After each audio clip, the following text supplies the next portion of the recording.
अस्सलाम वालेकुम, this is Ghulam Nabi. कैसे हैं आप? इस वीडियो में हम इफ़ एल्स स्टेटमेंट के टॉपिक को अंडरस्टैंड करने वाले हैं कि आप इफ़ एल्स को अपने प्रोग्राम के अंदर कब और कैसे इम्प्लीमेंट करेंगे, उसका सिंटैक्स क्या है और उसका फ्लो चार्ट कैसे ड्रा करेंगे। इस वाले टॉपिक को हम अंडरस्टैंड करने वाले हैं। अगर आपने पहले इफ़ का टॉपिक पढ़ लिया है, उसको अंडरस्टैंड कर लिया है और उसको अपने प्रोग्राम के अंदर इम्प्लीमेंट करना सीख चुके हैं, तो फिर आपके लिए इफ़ एल्स स्टेटमेंट वाला जो टॉपिक है वो बहुत ज़्यादा आसान होने वाला है। अगर आपको याद हो तो हमारे पास जो इफ़ का सिंटैक्स था वो इतना ही था। ये वाला जो लास्ट टॉपिक में हमने पढ़ा था कि हम पहले इफ़ का कीवर्ड यूज़ करते रहें और उसके बाद उसके दरमियान कंडीशन लगाई और कंडीशन के ट्रू होने पे कोई स्टेटमेंट चल रही थी और कंडीशन के फॉल्स होने पे हमारी कोई भी स्टेटमेंट एग्जीक्यूट नहीं हो रही थी। लेकिन इसमें हम एक चीज़ ऐड करने वाले हैं, वो क्या? Else part. एल्स पार्ट क्या करेगा? ये एल्स पार्ट तब चलेगा जब हमारी कंडीशन ट्रू नहीं होगी। तो इट मीन्स हम कंडीशन के ट्रू होने पर एक स्टेटमेंट चला रहे हैं और अगर हमारी कंडीशन ट्रू नहीं हो रही तो हम दूसरी स्टेटमेंट को चला रहे हैं।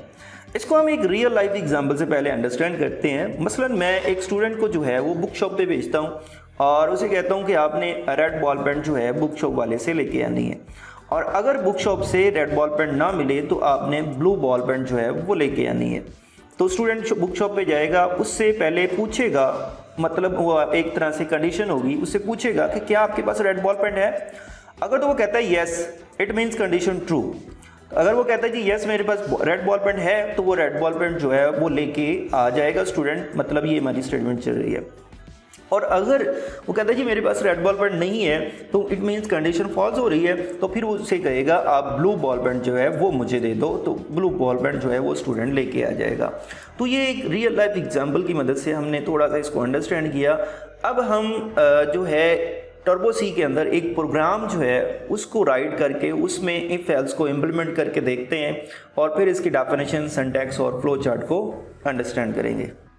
जी, तो टर्बो सी को मैंने ओपन कर लिया और इसमें एक छोटा सा वही प्रोग्राम लिखा हुआ है जो हमने जब इफ़ वाला टॉपिक जो है वो अंडरस्टैंड किया था, तो इस प्रोग्राम की मदद से उसको समझा था। दोबारा से देख लें कि इसमें हमने किया क्या है। इसमें हमने एक वेरिएबल डिक्लेयर किया मार्क्स के नाम का और यूज़र को कहा है कि अपने मार्क्स एंटर करें और स्कैन ऐप से वो मार्क्स रिसीव किए हैं। और अब हमने एक कंडीशन इसमें ये लगाई थी कि अगर स्टूडेंट के जो मार्क्स हैं जो एंटर किए गए हैं वो 40 या उससे ज़्यादा हों तो उसे एक मैसेज मिले, कंग्रेचुलेशन यू हैव पास्ड, और अदरवाइज़ कुछ भी मैसेज प्रिंट ना हो। तो यहाँ पर हमने एक जो है वो कंडीशन लगाई हुई है, इफ़ अगर मार्क्स जो हैं वो ग्रेटर देन और इक्वल टू 40 आ जाते हैं, मतलब जो एंटर किए गए हैं, तो फिर पास प्रिंट करो, अदरवाइज़ कुछ भी प्रिंट ना करो। तो इस प्रोग्राम को पहले हम एग्जीक्यूट करके चेक करते हैं और फिर इसमें एल्स पार्ट को ऐड करेंगे। तो देखिए मैं इस प्रोग्राम को जो है वो रन करता हूँ आपके सामने, और जो है यहाँ पे मार्क्स पूछे जा रहे हैं और मार्क्स में जो है वो 44 एंटर करता हूँ। तो 44 क्या 40 से ज़्यादा है? जी ज़्यादा है। तो कंडीशन फिर हमारी क्या होगी? ट्रू होगी। तो देखिए मैं एंटर प्रेस करता हूँ तो पास हमारे सामने शो हो रहा है। ठीक है, इसी प्रोग्राम को मैं अगेन जो है वो रन करता हूँ और मार्क्स अगर मैं 22 एंटर कर देता हूँ और एंटर करने के बाद जैसे मैं एंटर की प्रेस करता हूँ तो देखिए कुछ भी प्रिंट नहीं हो रहा। अब मैं अपने प्रोग्राम की नौइयत को इस तरह से चेंज करना चाह रहा हूँ कि अगर तो मार्क्स ग्रेटर देन 40 या इक्वल टू 40 हों तो फिर तो पास आ रहा है, ठीक है। लेकिन अगर उसने कम एंटर किए हैं, मतलब उसके मार्क्स 40 से कम हैं, तो फिर हमें एक मैसेज देना चाहिए कि आप फेल हो। तो उसके लिए फिर हम क्या करेंगे? एल्स पार्ट को ऐड करेंगे, इफ़ और इफ़ के साथ एल्स को ऐड यूज़ करेंगे और यहाँ पर हम जो है वो प्रिंट एफ फंक्शन को यूज़ करते हुए यूज़र को मैसेज देंगे कि आपके मार्क्स अगर उसने एंटर किए जो हैं वो 40 से कम हैं, तो फिर उसे मैसेज आना चाहिए, फेल का मैसेज आना चाहिए। ओके, अब इस प्रोग्राम को हम अगेन जो है वो एग्जीक्यूट करते हैं। देखिए मैं मार्क्स जो हैं वो 45 एंटर करता हूँ तो क्या आ रहा है जी? पास। ओके, और इसी प्रोग्राम को अगेन मैं अगर रन कर रहा हूँ और मार्क्स मैं 40 से कम दे रहा हूँ, मसलन 12, तो देखें फेल आ रहा है। तो ये हमारा प्रोग्राम जो है वो टू वे डिसीजन है कि कंडीशन के ट्रू होने पे हम एक स्टेटमेंट चला रहे हैं, पास वाली, और फेल वाली नहीं चल रही। लेकिन अगर हमारी कंडीशन फॉल्स हो रही है तो फिर पास वाली स्टेटमेंट नहीं चल रही और फेल वाली स्टेटमेंट जो है वो एग्जीक्यूट हो रही है। होपफुली आपको इसकी अंडरस्टैंडिंग होगी। अब हम इसकी डेफिनेशन को देखते हैं और इसका सिंटैक्स और फ्लो चार्ट को जी। तो इसकी डेफिनेशन को अब हम अंडरस्टैंड करते हैं और राइट साइड पे मैंने प्रोग्राम भी लिखा हुआ है। अभी जो टर्बो सी के अंदर हमने डिस्कस किया है, इंट मार्क्स वेरिएबल लिया है स्कैनफ से, उसकी वैल्यू ली है और हमने कंपेयर किया 40 के साथ। अगर ये कंडीशन ट्रू होती है तो ये फिर ये स्टेटमेंट चल रही है, अगर ट्रू नहीं होती तो फिर ये नीचे वाली स्टेटमेंट को हम एग्जीक्यूट कर रहे हैं। और अब इसकी डेफिनेशन को देखते हैं। इफ एल्स की डेफिनेशन क्या है, हमें बता रहा है जी if else statement is an other type of if statement, it is used to make two way decision. ये इफ की एक और टाइप है इफ एल्स, और इसको हम यूज़ करते हैं टू वे डिसीजन, दो फैसले लेने के लिए। मसलन अगर कंडीशन के ट्रू होने पे एक काम हो रहा है और कंडीशन के फॉल्स होने पे दूसरा काम हो रहा है। It executes one block of statements when the condition is true and other when it is false. हमें ये बता रहा है कि एक ब्लॉक ये हमारा, ये ब्लॉक तब चलेगा जब हमारी कंडीशन ट्रू होगी और दूसरा ब्लॉक तब चलेगा जब हमारी कंडीशन क्या होगी, फॉल्स होगी। ओके, नेक्स्ट जो है, इन एनी सिचुएशन, किसी भी सूरत में one block is executed and other block is skip. किसी भी सूरत में हमारे दोनों ब्लॉक नहीं चलेंगे।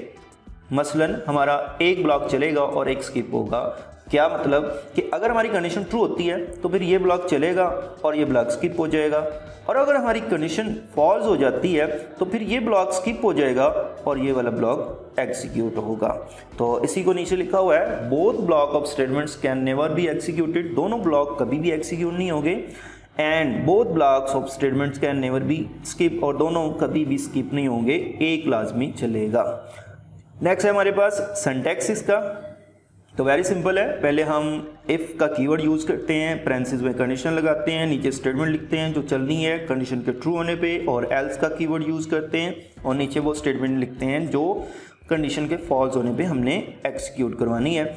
और ये सिंटैक्स जो है वो सिंगल स्टेटमेंट के लिए है, जैसे हमने इफ़ वाला भी देखा था। अगर एक स्टेटमेंट को आपने डिपेंड करवाना है कंडीशन के बेस पे तो एक ही स्टेटमेंट नीचे लिख दें, आपको कर्ली ब्रेसेस लगाने की ज़रूरत नहीं है। लेकिन अगर आपने एक से ज़्यादा statements on the base of conditions जो है वो कंट्रोल करनी है तो फिर आपको कर्ली ब्रेसेस लगानी पड़ेंगी।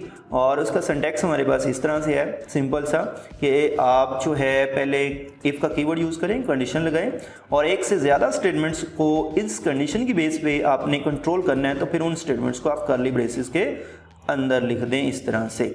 और एल्स में भी ऐसे ही आएगा, एल्स का कीवर्ड यूज़ करेंगे, और अगर कंडीशन के फॉल्स होने पे एक से ज़्यादा स्टेटमेंट्स को आपने कंट्रोल करना है तो फिर उन्हें आपको लिखना पड़ेगा कर्ली ब्रेसेस के अंदर। और इस तरह से आप एक से ज़्यादा स्टेटमेंट्स कंडीशन के ट्रू और फॉल्स होने पे कंट्रोल कर सकते हैं। नेक्स्ट अभी हमारे पास फ्लो चार्ट, वेरी सिंपल है। हमने इफ स्टेटमेंट के अंदर समझ चुके हैं कि कंडीशन के लिए हम कौन सा सिंबल लगाते हैं, डायमंड सिंबल। तो देखें राइट साइड पे हमारा प्रोग्राम भी लिखा हुआ है कि सबसे पहले क्या लगी हुई है, कंडीशन, तो यहाँ पे डायमंड सिंबल आ गया, कंडीशन। अच्छा, कंडीशन या तो हमारी ट्रू हो या फिर हमारी फॉल्स होती है। अगर हमारी कंडीशन ट्रू हो रही है तो फिर एरो इस साइड पे आएगा और ये स्टेटमेंट हमारा प्रोग्राम चलाएगा और प्रोग्राम फिर एंड हो जाएगा। मसलन इधर देखें राइट साइड पे, तो कंडीशन हमारी ट्रू हो रही है तो ये स्टेटमेंट चल रही है और उसके बाद हमारा प्रोग्राम क्या हो रहा है, एंड हो रहा है।